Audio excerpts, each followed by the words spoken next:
இன்னைக்கு வந்து பார்த்தீங்க அப்படின்னா தமிழக அரசு வந்து உச்சநீதிமன்றத்தில் ஒரு மேல்முறையீடு பண்ணியிருக்கு பசுவதை சட்டத்தை பற்றி.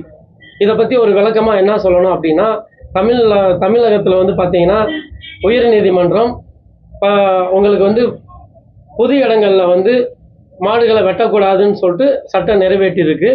இப்போ அதை வந்து பொது இடங்களில் வந்து வெட்டலாம் அப்படின்னு சொல்லிட்டு நம்மளோட தமிழக அரசு மேல்முறையீடு பண்ணியிருக்காங்க உச்சநீதிமன்றத்துக்கு. இதை வந்து நாங்கள் விஸ்வ இந்து பரிஷத் சார்பாக வன்மையாக கண்டிக்கிறோம்.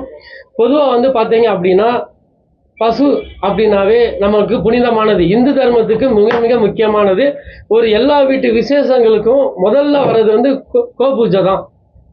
கோசாலையிலேருந்து கோ பூஜை பண்ணதுக்கு அப்புறம் தான் எல்லா பூஜைகளும் நடத்துவோம், ஹோமம் எல்லாம் பண்ணுவோம். அப்பேற்பட்ட ஒரு புனிதமான கோமாதாவுக்கு நம்ம வந்து மரியாதை கொடுத்துட்டு தான் இருக்கோம். இப்போ இவங்க வந்து இதை மேல்முறையீடு பண்ணும்போது இந்து தர்மத்தவே அவங்க எதிர்த்து பண்ணுற மாதிரி எங்களுக்கு தெரியுது.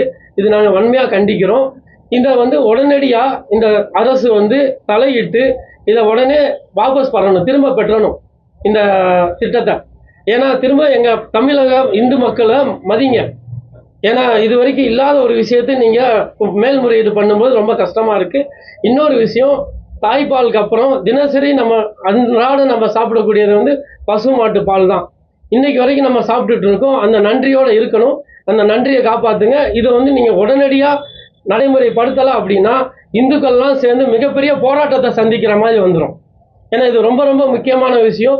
பொது இடங்களில் வந்து பசுமாடு வெட்டணும் அப்படின்றது யாராலையும் ஜீரணிக்க முடியாது. இன்னைக்கு ஆடு கோழி எல்லாமே மாடு எல்லாமே வந்துருச்சுன்னா மக்களுக்கு ஒரு இது இல்லாமல் போயிடும், ஒரு பக்தியே இல்லாமல் போயிடும். அந்த பக்திக்கு கொண்டு வாங்க, அந்த இதை மாற்றாதீங்க. உடனடியாக இதுக்கான தீர்வு எடுங்க.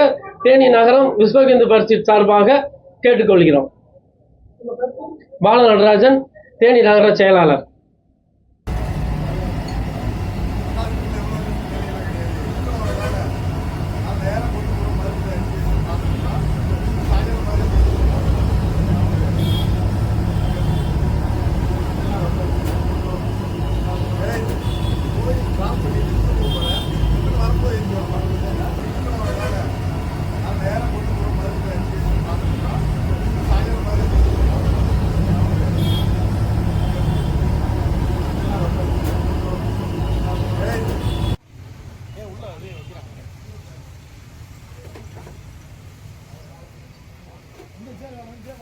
இந்த